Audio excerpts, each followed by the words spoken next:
Next, we talk about viruses and prions. So we're starting with viruses. So next, we talk about viruses and prions. So we're starting with viruses. So virus is an infective agent, and it's typically consists nucleic acid molecule which cover in the protein coat. And it's too small to be seen under the light microscope. We can see bacteria under the light microscope, but we cannot see viruses. They are smaller than bacteria. And virus is able to multiply or divide only when they're inside of the living cell of the host. And host could be animal cell or host could be plant cell. Animal and plant cell have different type of the viruses. So viruses which attack animals cannot attack plant cells, and viruses which attack plants cannot attach animal cells. On the diagram in here, we will see, so this is example of the virus influenza. It's our flu virus, and we will see inside in here dark blue, this is molecule, this is nucleic acid, it's RNA molecule. Then we will have protein coat, this is protein coat. Then we will have membrane envelope in this case, and influenza or flu, this is for the animal cells attaching this round viruses. But this one on this side of the diagram looking like a spaceship from the other planet. So this is bacteriophage, and this is viruses which attacked only plant cell. Only plants. What they have? They have, this is molecules inside, DNA. They also have protein coating. They have tail, and they have, this is fibers in here. So they look a little bit different, viruses which attacked animal and plant cells, but overall they always have some kind of nucleic acid inside, DNA or RNA. They always have some kind of capsid, and it's some kind of protein coat which surrounds this nucleic acid. So this is only two main structure. How you can see that they not organized in the cell, and they not have cellular organelles. They have mainly only one nucleic acid, DNA or RNA, and they have protein coats around them. This is it. How virus replicate. So in order to virus to divide, replicate, become more viruses, they first need to attach to the host cell. And host cells could be again animal, plant, or fungi, anything which have cells with different organelles inside, such as again animal and plants, for example. So in this example, we will see this is a virus which attacking the plant cells. So for example, we can see this is cell of the plant. And this virus, first it will be attaching to the cellular wall membrane of this plant. Then it will inject genetic material inside of the cell. In here shows they inject the genetic material inside. And what is happening next? So in the host cell, this is the host genetic material. Now it's all breaking down. They break down host genetic material. It means now these cells cannot produce any enzymes, what it's usually doing. What next happening? This viral nucleic acid tell organelles inside of the host cell to produce their genetic material to produce the part of the cell.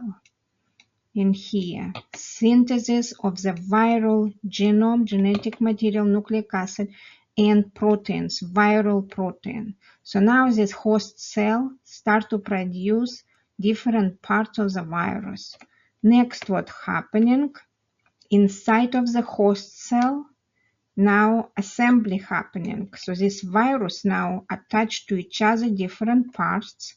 Next, they break this host cell and viruses leaving the cell.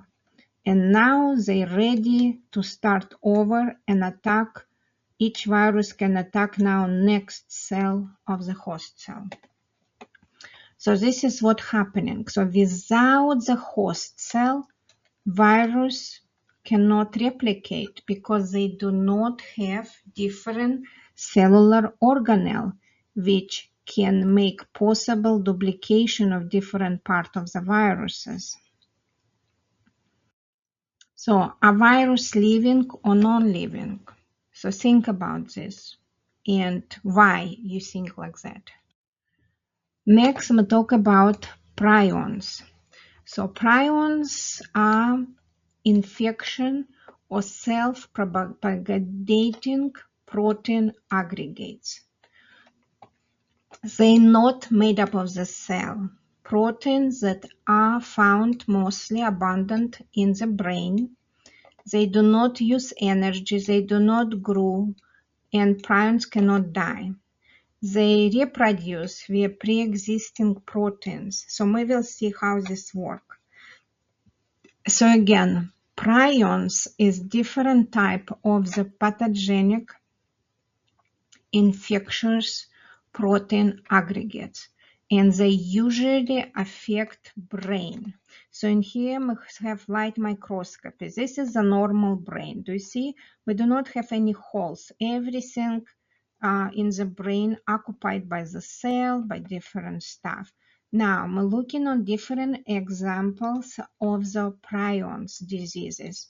In here, Kuru and Scarpes, CGD.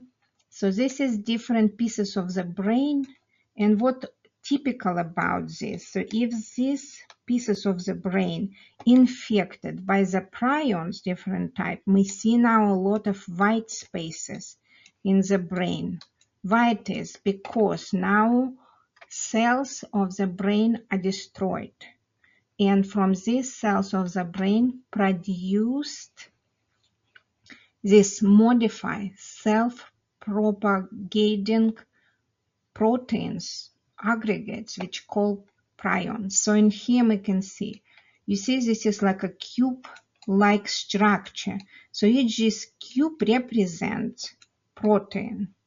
So they break down normal cells of the brain and they building these modified infectious protein aggregates.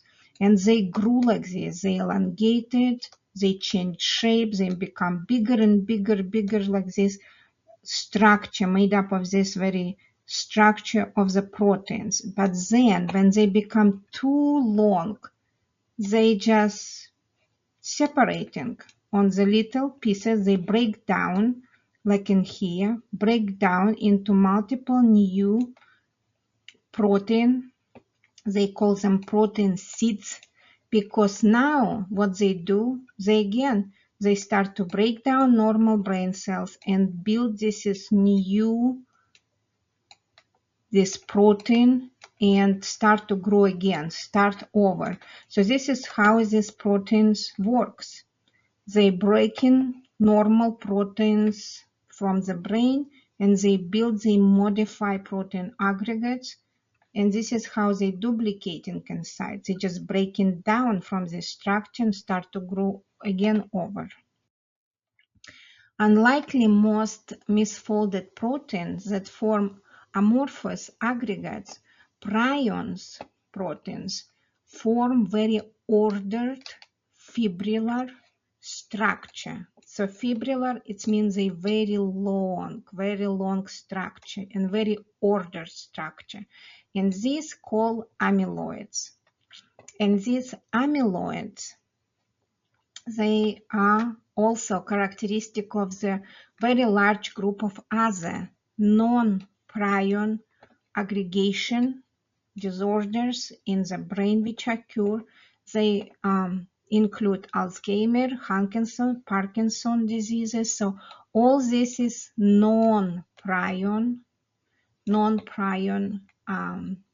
amyloid diseases also. And then here show what happening, brain shrinking because of this, smaller and smaller size of the brain. And this is empty again spaces because normal cells break down to produce these amyloids. So in here show one of the research projects what was done and show how prions could be curable. So in here show infected animal, deer, and here infected with prion disorders. You see how thin it is.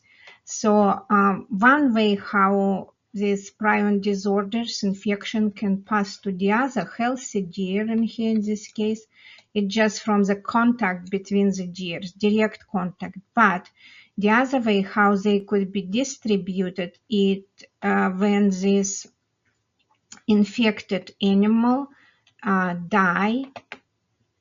So from this infected carcass in the soil, in the water, prions will be distributed through the soil, through the water all over. And because of this, the other healthy animal can, for example, drink this water, which include prions, and become infected. So this is called indirect infection, how healthy animal can become infected. But what these researchers found that one special type of the leeches, which grew usually on the very these leeches, they grew on very not suitable for the living, we can say, environment, like on the rocks, on the bare rocks, where it's not too much nutrients. So in the bark of the trees, they can grow these leeches. So one special type of the leeches was able to actually destroy these prions in the soil, on the carcasses, in the anyway surrounding. So when this infected animal, for example, dies, so they can remove, these leeches can remove from the soil, from the water, from anything, from environment, these leeches, and breaking down them completely. So this is what one way right now what is investigated to remove leeches from the to remove prions from the nature, for example. Okay, so now think about prions. Are they living or non-living, and why do you think so?